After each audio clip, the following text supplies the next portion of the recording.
So we're here today, the second day of the SRI Conference and Community. We're fortunate to be joined by Paul Ellis. Paul has been with this community for quite a number of years. Paul is also a founder of Paul Ellis Consulting, as well as a contributor to financial and writer to Financial Advisor magazine. Yes. So thank you for joining us today. My pleasure. This is our 29th year. Yes. Of the conference, and as I was saying, you've been here quite a number of times. I believe it is 2002 was my first year. Yeah, 16 years. Yeah. So we've come a long way. We have. It's been a wonderful journey too, Joanne, because I've met so many incredible people. So much personal and professional development for me has come out of this network and this community. So I'm really pleased to continue contributing and looking forward to the rest of this conference. So tell us a little bit back from when you first came here. It has evolved. This conversation alone has evolved. So yes. What was it like back then to where we are now today?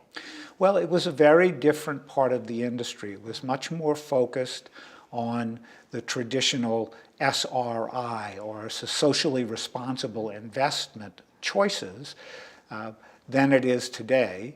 Of course, we all know that there's been huge developments in the amount of data and the history of how these types of portfolio strategies perform, and the industry leaders that are now getting into them. But back then, the community was not as big as it is now, but it still had the feeling when you came to this conference that it was, you were there to collaborate, you were there to be inspired, and you were there to meet people like yourself in the profession. And that hasn't changed. Not a bit. Not a bit. As I was saying to you before, I've met several people who are at their first conference this year, and their experience is much like the experience I had back in 2002.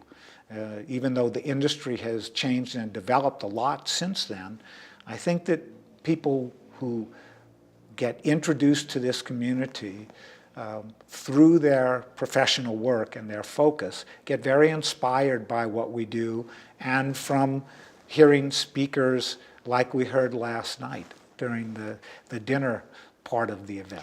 Absolutely, and I have talked to a number of people through the last couple of days, and they're just so excited to be here.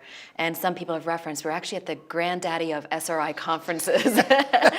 and when I spoke to George Gay, yes. Who's the founder of the SRI Conference and Community, as well as CEO of First Affirmative, George told me stories of what it was like back 29 years ago. Yes. It was nothing like this. No, in fact, George tells a story almost every year, whenever he gets an opportunity, about the conference at the Dude Ranch, where everybody was able to get into the jacuzzi pool together. All the attendees were able to get in the same jacuzzi pool at the end of the day. So anyway, it's changed a lot since then, and it's really developed as a support structure for people, not just advisors or investors, for people in whatever part of the industry that serves this community are about. And that's one of the things that I like about it the most. And it certainly served you. From what you've told me, you had an epiphany. Yes. Tell us about your epiphany. I did. Back in 2002, I was very close to leaving the industry because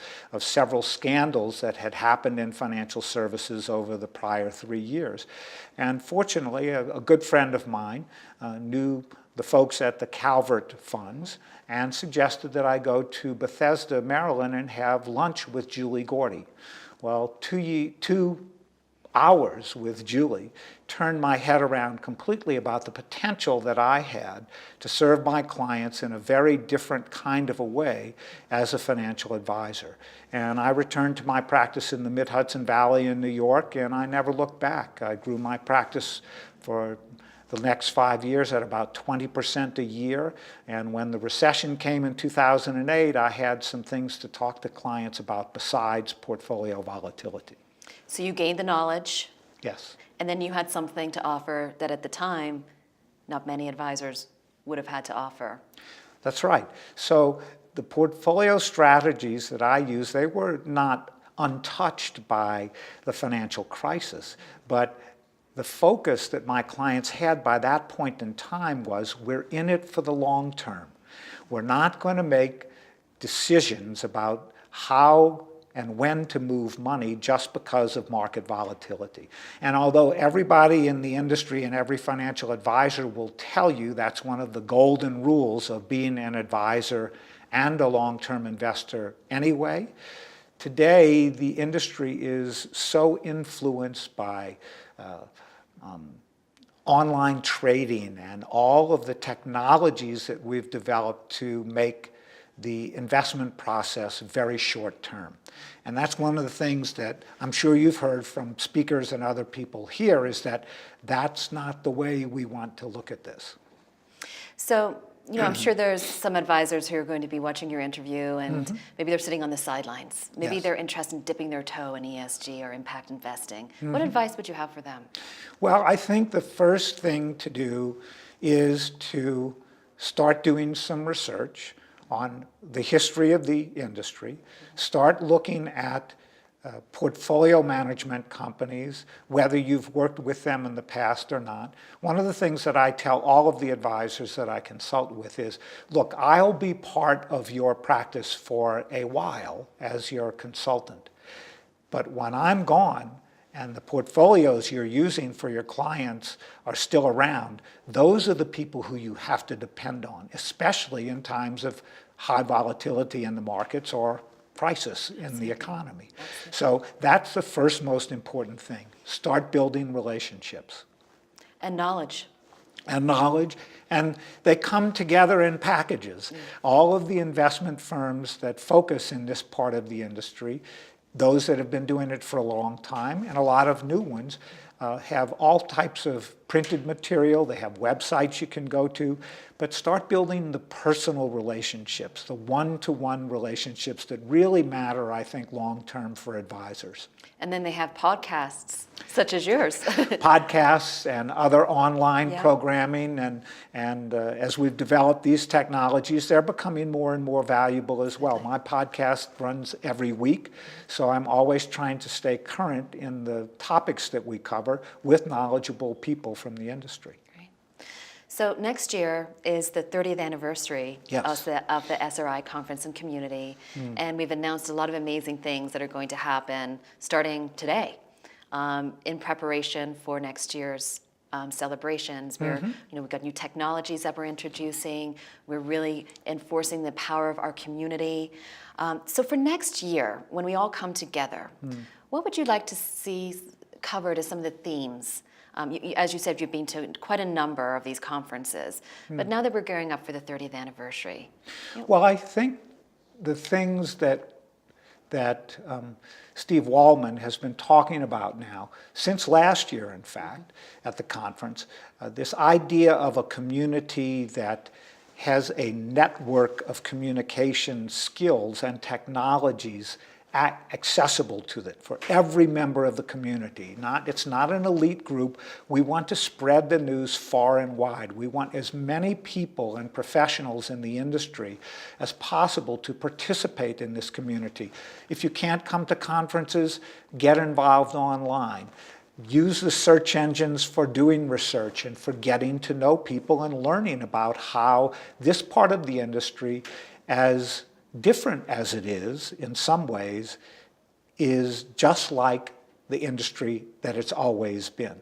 I tell advisors all the time, if you've been able to build a successful practice, not using sustainable and impact investment strategies for your clients, you will be so glad to be using these types of strategies in the same business model that you've already been successful with.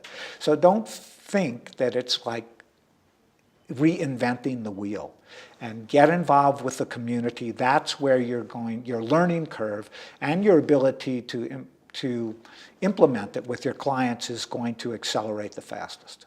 Great. We're really looking forward to next year, and we really want to see, where all this new technology that we're announcing at the conference is going to take us. Yes. So again, I'm just going to go back to your experiences. Yes. So for those people who have read about the SRI conference and community, how should they get involved? Like starting today? You've mentioned a few top of mind things that they should be thinking about, but anything that they can do starting today in preparation of being here next year?